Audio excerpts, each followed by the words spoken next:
Assalamualaikum warahmatullahi wabarakatuh. Perkenalkan, nama saya Indriyati Hamzah dari kelas 5 IF2 Sistem Operasi Berbasis Jaringan.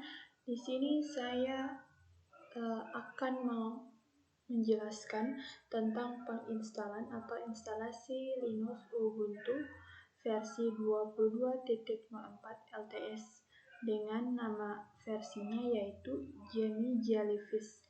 Sumber yang saya pakai yaitu dari www.lamnesia.com.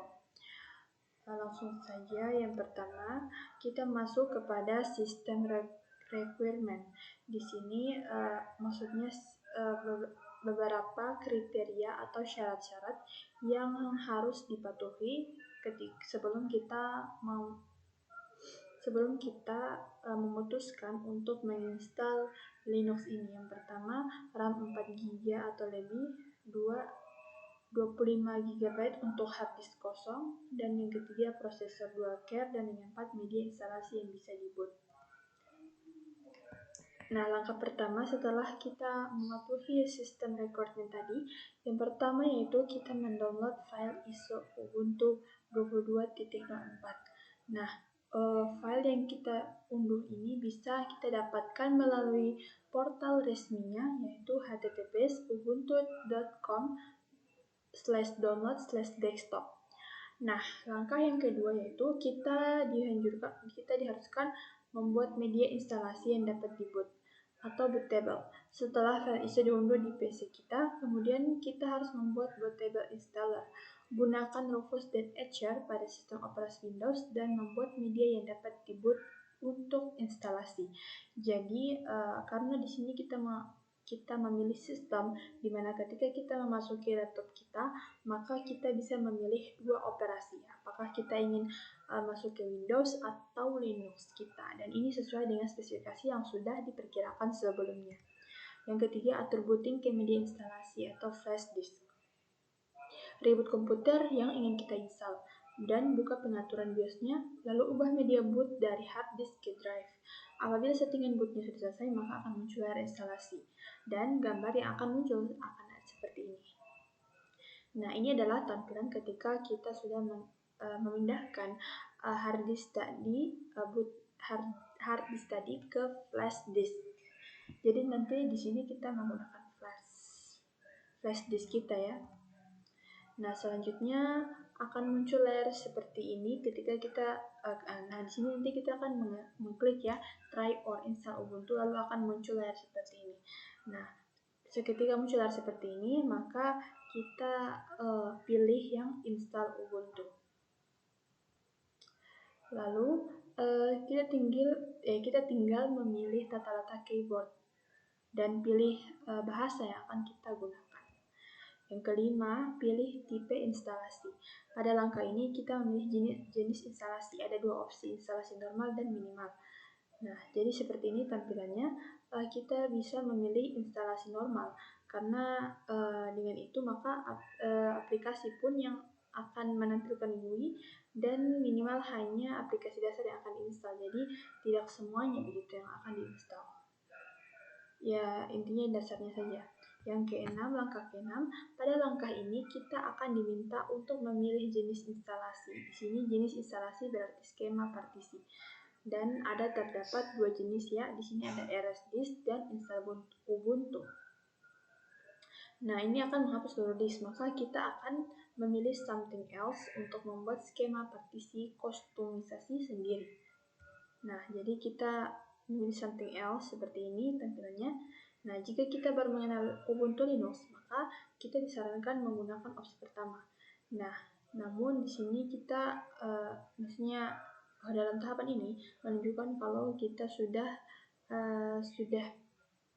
pernah begitu menggunakan Ubuntu Linux, sehingga kita memilih something else. Nah, selanjutnya klik lanjutkan dan kemudian kita akan masuk kepada proses seperti ini.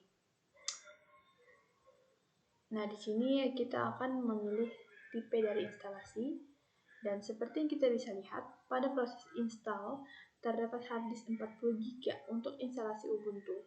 Dan untuk pembagian partisi harddisk, teman-teman bisa lihat seperti di layarnya itu. Nah, per bootnya 2 GB. Jadi ini pembagiannya ya.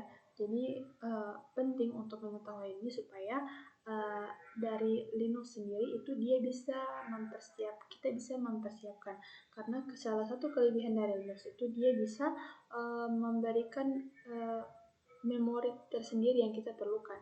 Jadi kita tinggal menghitung kalkulasi semuanya keseluruhannya dan berapa yang kita butuhkan sesuai dengan spesifikasi laptop kita, maka akan disediakan secara otomatis oleh Linux.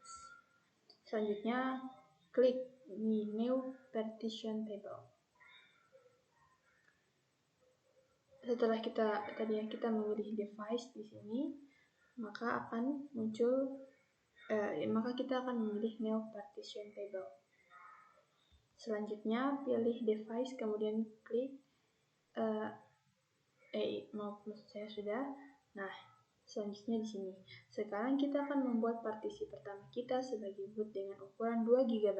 Pilih ruang yang kosong dan kemudian klik simbol tambahnya. Atau seperti gambar di bawah ini. Nah, di sini kita menggunakan tipe partitionnya primary. Dan untuk lokasi partitionnya beginning of the space. Lalu menggunakan extra 4 journal file system. Lalu tekan OK. Nah, jangan lupa teman perhatikan juga size-nya. Nah, jadi yang pertama menunjukkan free space, kemudian tanda tambah, kemudian di sini kita akan meng-create partition-nya. Buatlah partisi yang lain dengan menggunakan cara yang sama setelah semua partisi ditentukan sudah buat. Selanjutnya kita klik install. Jadi dari proses tadi kita membuat secara diikuti saja langkahnya ya. Kita akan membuatnya sampai tersisa 1 MB seperti ini. Maka yang kita lakukan adalah klik install now. Diproses. Nah, setelah diproses, pilih continue untuk membuat partisi baru pada hard disk. Nah, dia akan memberikan memori begitu, atau hard disk khusus untuk persiapan penggunaan Linux kita. Yang ketujuh, langkah ketujuh, kita tinggal memilih lokasi pilihan. Pilih lokasi sesuai wilayah kita. Nah, pada saat penginstalan ini tuh kita berada di luar pada saat penginstalan jadi tidak ada gambarnya, tapi tinggal teman-teman pilih saja ya. Misalnya kota spesifik juga bisa kota. Nah, yang ke-8, buat user dan atur nama komputer kita. Seperti gambar di bawah ini, kita menentukan nama dan user login sebagai contoh di bawah ini. Nah, ini tuh berfungsi supaya ketika kita masuk juga nanti untuk mengganti sistem, kita bisa menggunakan password ini. Jadi perlu diingat-ingat dan perlu keunikan ya. Selanjutnya instalasi Ubuntu. Pada tahap ini maka kita sudah berada di tahapan instalasi. Tinggal waktunya mungkin agak sedikit lama, butuh proses juga. Nah, selanjutnya setelah instalasi selesai maka akan muncul tanda seperti ini, di mana kita akan diminta mereboot sistem. Nah, di sini kita klik restart saja. Dan yang ke-10, login menggunakan username dan password yang sudah kita buat. Nah, fungsi dari password dan username tadi berguna pada saat kita ingin masuk ke login ke Ubuntu. Nah, karena ketika kita membuka laptop pertama kali, maka kita akan dihadapi dua pilihan, atau apakah mau masuk ke sistem operasi Windows atau Linux. Nah, jika password dia beraksi true atau dia benar, maka akan langsung muncul tampilan seperti ini. Baiklah, itu saja tutorial singkat instalasi Linux Ubuntu versi 22.04. Mudah-mudahan bermanfaat. Terima kasih. Mohon maaf. Billahi taufiq wal hidayah. Wassalamualaikum warahmatullahi wabarakatuh.